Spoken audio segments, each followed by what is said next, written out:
Hello Gunners, welcome back to my subtema VA, video anak Arsenal, salah satu subtema di channel Veros yang khusus membahas putar Arsenal. Kali ini aku pengen ngebahas tentang performa para pemain Arsenal di match day kedua dan ketiga Piala Dunia kemarin yang ada di 7 negara ya, 10 pemain Arsenal yang di Piala Dunia, tapi kalau berdasarkan negaranya cuma ada 7.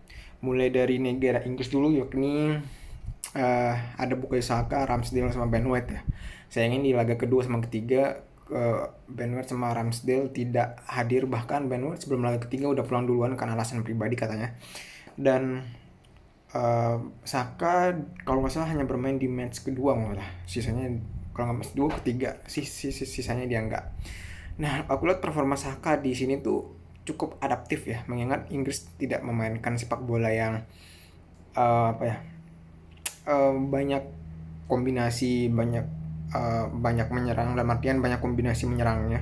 Emang Inggris nggak parkir bus, tapi dia dibilang dia punya kombinasi pattern yang cukup variasi sama jelas kayak Arsenal enggak.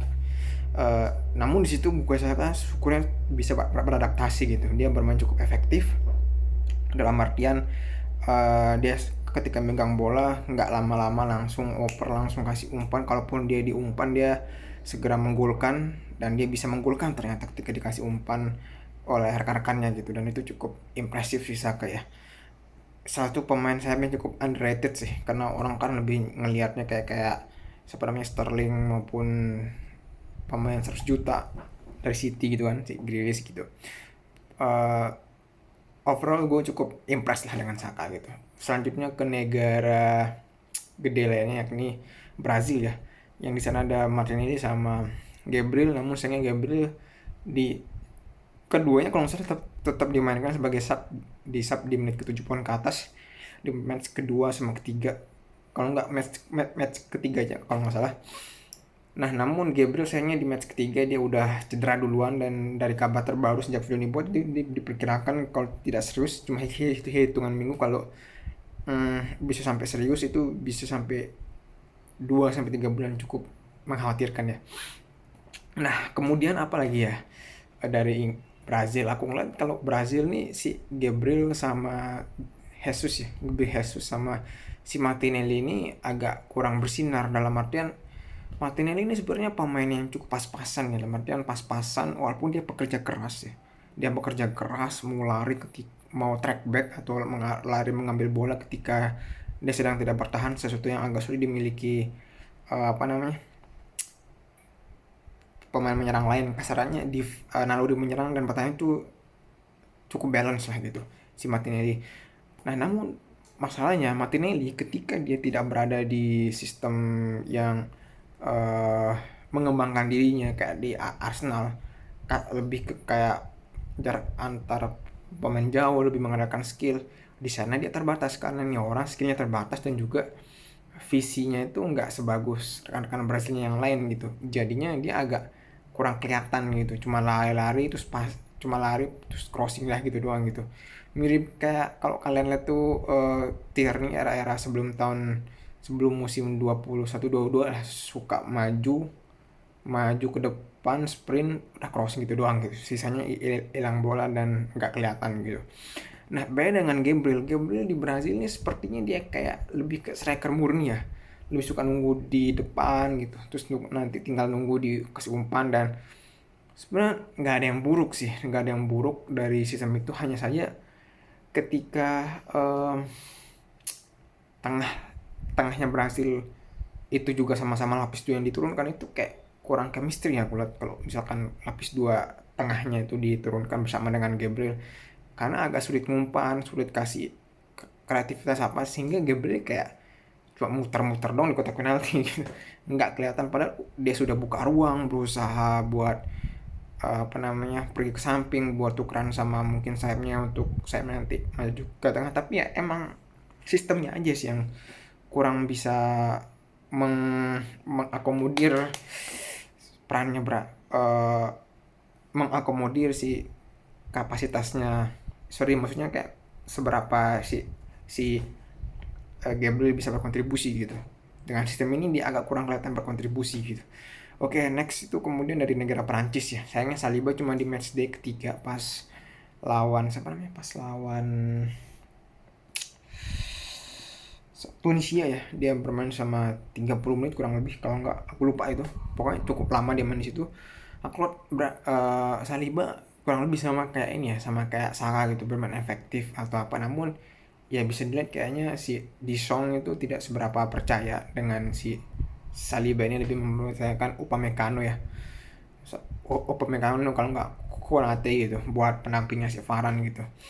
So far itu cukup bagus, namun ya emang kurang dipercaya aja sih. Namun secara sistem Saliba ini kayak Saka model, dia bisa adaptif baik di sistem yang kasarnya banyak variasi build up menyerang bertahan yang kayak Arsenal, maupun yang bisa dibilang lebih ke aku nggak bilang miskin taktik, kayak tim-tim kayak di Sony lebih kayak dia kayak kurang variasinya sih, lebih kayak dibebaskan kepada pemainnya buat apa namanya, buat mengatur variasi serangan bertahan pun build up-nya gitu. Ya kurang lebih seperti itulah, tipe-tipe kayak Ancelotti gitu-gitulah, pelatih yang kayak kurang variasi serangan build up kombinasi gitu-gitulah. Nah, terus kemudian selanjutnya ke Swiss. Swiss ya, Swiss sama siapa namanya, ke Swiss lebih ke gini deh, lebih ke Jepang sama USA dulu. Kenapa? Karena di sini di Jepang Tomiyasu sama Turner tuh benar-benar apa ya, kelihatan berkontribusi gitu. Mulai dari USA dulu. Aku emang cuma nonton match day ke berapa itu? Match day kedua kalau nggak salah. Di USA lawan Inggris ya. Itu di situ kayak aku ngeliat kalau nih Turner itu distribusinya kurang lebih sama bagusnya, sama kayak apa namanya, sama kayak Ramsdale. Namun dari segi save sama komunikasi mungkin satu sedikit apa ya, agak lebih baik sih Ramsdale sih emang. Tapi dari segi distribusi bola yang emang ini jadi kekuatan yang paling dilihat dari Arteta dari sebuah kiper, dia bisa mengakomodir gitu. Beberapa kali dengan si build up langsung long pass ke depan tanpa harus kasih ke backbone build up, dia bisa gitu doing that gitu, dan that's okay. Dan aku penasaran pengen lihat performanya Turner di laga-laga kedepannya gitu di Arsenal. Oke, lanjut ke Jepang. Jepang di Tomiyasu sebenarnya dia bermain cukup solid, tapi dia nggak seberapa kelihatan kayak di Arsenal karena dia lebih agak diperankan sebagai fullback, apa ya, lebih sebagai defensive fullback kalau nggak back tengah, sehingga dia kayak kelihatan agak lebih nunggu, jarang bantu serangan gitu ya, karena emang dia kayak selain kan emang dia kurang dipercaya sama pelatihnya lebih ngandelin Kamada kalau nggak salah, bukan Kamada sih, pokoknya adalah bebek Jepangnya itu daripada Tomiyasu gitu. Namun sekalian Tomiyasu masuk, dia bisa kasih apa ya, kontribusi yang lebih ke kayak sebagai back lah, bukan sebagai fullback yang suka bantu serangan maju ke depan kasih passing gitu gitulah. Oke, next ke siapa namanya, ke Swiss sama Ghana. Kalau Swiss, si Zaka di Swiss itu agak sedikit ya bisa dibilang mirip Tomiyasu lah, agak apa ya, uh, dia menjaga kesulitan di tengah, tapi bisa dibilang bukan apa ya, dia nggak ngantongin Swiss lah, bisa dibilang seperti itu. Dia berkontribusi yes, tapi nggak apa ya, nggak sebegitu kelihatan kayak di Arsenal gitu. Mungkin karena sistemnya, karena di sini Zaka kuat agak lebih seperti deep lying playmaker ya, deep lying playmaker gitu, lebih kebantu ya, bantu dari belakang terus nanti ngasih long pass ke depan ke sayap maupun ke gelandang serangnya gitu. Dia nggak seberapa maju kayak di Arsenal sih, tapi bisa dibilang bermain bodoh juga enggak, dia bisa dibilang bermain begitu berkontribusi dalam satu serangan juga enggak terlalu gitu ya, lebih sosok tapi oke ya, tapi enggak yang kelihatan apa ya, berkontribusi bahkan ngantongin enggak gitu. Nah, sedikit berada sama Ghana di partai di Ghana nih kayak apa ya, asli tuh kayak kelihatan kurang gitu. Di Arsenal kan dia benar-benar dipercaya sebagai pivot ya, dalam artian gelandang jangkar yang ketika back dari belakang ke dia langsung bisa ngasih umpan terobosan yang begitu apa ya, begitu cukup akurat gitu.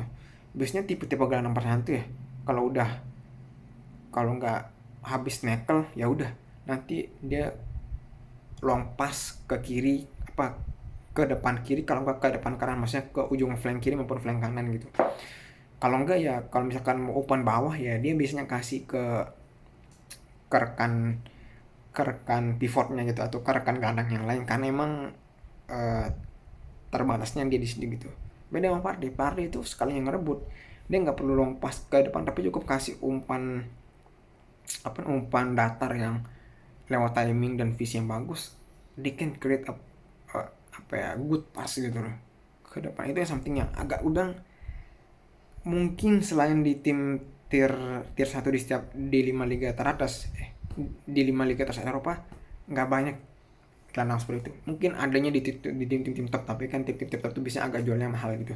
Tapi buat di tim-tim tier 2, tier 3, atau mungkin peringkat 2 ke bawah ya, peringkat 3 ke bawah selain di Liga Inggris, ya itu kayak biasa-biasa aja gelandangnya gitu. Karena pertahanan tipe-tipe seperti itu, jarang kayak Partey gitu. Namun di sini di sistemnya Ghana, Partey itu lebih ke kayak sewaktu dia masih di Atletico dulu sih, lebih bukan sebagai gelandang jangkar aku lupa siapa, tapi dia lebih kayak di posisinya Zaka di Arsenal gitu, lebih ke kayak box to box lah bisa bilang. Di situ dia agak kurang kelihatan sih, karena Ghana sendiri ini kalau kalian bandingin dengan Senegal yang aku lebih impresif ngeliat permainannya. Kalau Senegal tuh agak lebih nyerang dan lebih ada patternnya gitu, lebih ada patternnya dan lebih nyerang, ada kombinasi variasi kombinasinya gitu. Sedangkan Ghana ini kayak lebih ngandelin skill, diberi kebebasan oleh pelatihnya, nggak harus kayak butuh kombinasi gimana gimana, long ball pun nggak apa-apa gitu ya. Kurang lebih seperti tipe-tipe pelatih yang ya mirip Carlo Ancelotti gitulah, lebih ke situ gitu. Dan dia benar-benar kurang kelihatan gitu, dan ya, dan sayangnya ketika yang dibuat udah 16 besar, Ghana tidak lolos. Yang lolos dari 7 negara tempat pemeriksaan ada, semuanya lolos kecuali Ghana gitu. Sayangnya seperti itu dia. Dan mungkin pada hari Rabu aku akan buat ya, Rabu kalau nggak minggu depan lah ya, karena kan ketika yang dibuat tuh laga 16 besar ini udah di akhir 16 besar. Mungkin aku akan buatnya lagi buat langsung aja preview para pemain Arsenal yang masih berlaga di semifinal maupun perempat final dan semifinal. Karena kalau final mungkin nggak gue masukin lah. Oke, see you in the next video. Sorry agak kepanjangan, oke. Ciao.